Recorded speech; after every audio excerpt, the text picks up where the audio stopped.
You'll just be like, oh my gosh, Tom Cruise. We saw Edge of Tomorrow. Mm-hmm. We saw from the trailer, basically, Tom Cruise relives the same day over and over. Groundhog's Day with Emily Blunt, which is, oh my gosh. Oh my god, you saw her bending. Oh my gosh, the bending scene. She's so bendy. Let's just say that scene doesn't show up just once. It repeats, and it's a good repeat.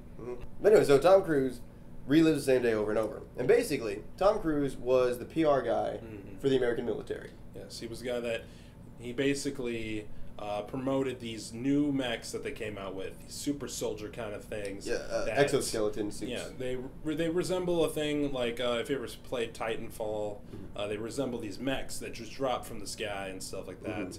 They give them the ability to, give them strength, give them the running speeds of like a non-human being.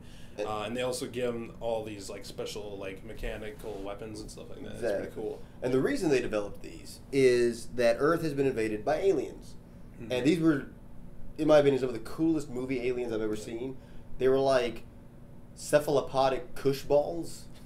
They were so cool. But basically, they are able to kind of predict where the military is going to be, and they are just wiping out Earth. They'd actually kind of followed the timeline of World War II, where in Europe, they actually, that's very insightful. They actually did. They took over Europe. In fact, the military invades the beaches of France, not unlike Normandy. Actually, yeah. Since you pointed that out, that is a very cool idea. Yeah, I hadn't actually. Yeah. They actually show it's kind of like the whole World War II, where the aliens are trying to take over. They are getting to that point where they're pushing the British back. Sorry, lamp.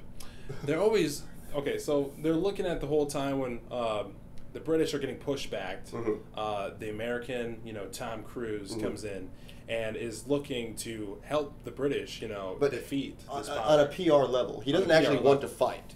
And what my theory is on this is that he's not combat trained. He doesn't know anything about combat. He's a PR guy. He did ROTC, I think he said, in high school. Yes. And that's about the extent of his military knowledge. The reason I think that they tried to get him on the front line in France was because he promoted the exosuit. Yeah. And I think that they wanted to use him as a pawn to say, like, we believe in this so much that we're sending our guy to the front lines. Yeah, and I find it weird that he's not even actually like a soldier. He doesn't consider himself as a soldier. Yeah, he's just the PR guy. He's just the PR guy with a high rank. Exactly. Which I find a little like funny that. Yeah, but actually after the alien invasion, his advertising firm went under, so he joined the military because, like I said, he had the ROTC experience. But anyway, so he gets shanghaied into this, and he kind of makes enemies with the J Squad. Remember, there's no courage without fear. I think there's something wrong with your suit. Yeah, there's a dead guy in it. Most of the people on that team get killed right away. Yeah. They have no chance of surviving. Essentially, and this gives nothing away. Spoilers!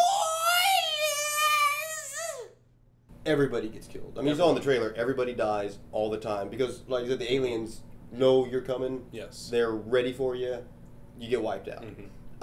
So anyway, on Tom Cruise's first day on the beach, he is completely oblivious. He does not know what he's doing. He's never had any training. And he blows up one of the aliens.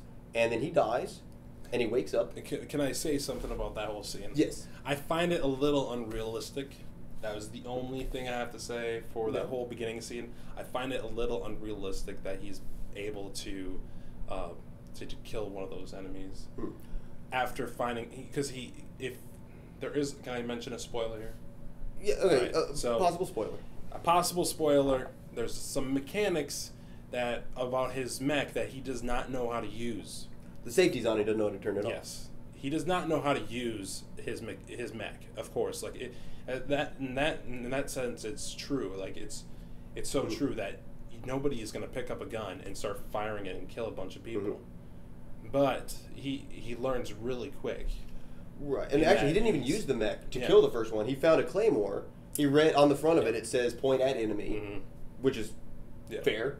And that's what he does, but it blows him up in the process. I thought he was in a simulator, fighting off a potential like alien invasion, and they were testing out the suits and how he would react with the suit. That's what I thought the whole time. Until they mentioned the whole, he got the power of resetting the day. And actually, that's what I was thinking as far as simulation. It reminded me of when I played video games as a kid. you play, you lose, you reboot, and you learn from your mistakes. And that's basically the premise of this, is every time he dies, he learns from his mistakes and gets a little bit further. Gets another life and does it again. Mm-hmm. So. And then when he meets Emily Blunt's character, who they refer to lovingly as Full Metal Bitch. Full Metal Bitch with a f***ing sword. Yes, she was very good. Yes. But apparently she had a very good battle with these aliens in a previous battle. And so she is this kind of warrior celebrity. Yeah. And when they get together, she helps, possible spoiler, she kind of helps him develop this potential that he has for resetting the day each time. She's able to kind of disciple him into learning. It was kind of like anybody, if they try, can be a soldier. Oblivion is a little downfall for me. The aliens in that movie do not even compare. I don't even think of them as aliens. And the alien design is amazing in this film. I think the design is one of the biggest portions of this film. Oh my goodness, yeah. That they took advantage. They have the whole new graphics. I want to talk about the graphics a little bit. Visually fantastic. The whole aliens is amazing. The whole ships, the whole battles, even like the particle effects when they like explosions happen and stuff like that. It seems so realistic, and that's partially why I was so confused, because I think I was thinking that I was there almost in a way. Yeah. I kind of want to go see it in IMAX. Oh, 3D IMAX would be amazing. 3D IMAX would be amazing. Just from that perspective, I mean, you're right. It was like you were there. When, the aliens came, you got tense. I got tense at least, I'm like, they're coming, The graphics for this film, I would say, are on par with, like, Man of Steel. I would say they're a little bit better than Man of Steel. Man of Steel had some great graphics with the whole... they use the surroundings, and I think this film uses a lot of the surroundings and make everything seem so real. Like the one scene where they're driving to get that car or whatever, Yes. There's a car scene that just, my passion for that scene. I'm just you were talking about that all day. I was just like, dude, they take a simple scene with one car and an alien and they make it so fantastic. Yeah. They take the little things in this film and they fully go into detail, and that's what they do with the graphics. They blow up the detail in this film. Definitely. To an extent, not to bring a comedy into something that was as dramatic as this, but kind of like 50 First Dates, he gets to know her really well, and she doesn't remember him every day, because he, not to give much away, spoilers! But they meet on the beach in France. And when he explains what's happening to her, she says, "Find me tomorrow." Because she knows what's going to happen to him. And sure enough, he does. He goes, approaches her, and she does not want to talk to him, but he proves that... I never thought about that, the whole 51st Dates thing. Yeah. And not to say that there's a major romantic thing to it. It's just, it's that, like, he gets to know her in a day on a very deep level. Yeah. Where she doesn't know him day one to day one to day one. And so it was a very interesting relationship that they developed in essentially a day. If you haven't seen Edge of Tomorrow, you should definitely go see it. I rate it an 8. For me, it's an 8. It's a fair 8, definitely. Fair 8. I feel like Rotten Tomatoes and IMDb do a really good job of giving that rating out there. When you go see it, don't worry, they don't overplay the beginning. I got worried that they were going to replay the reset over and over. The whole repeat, Yeah, they don't. They do not.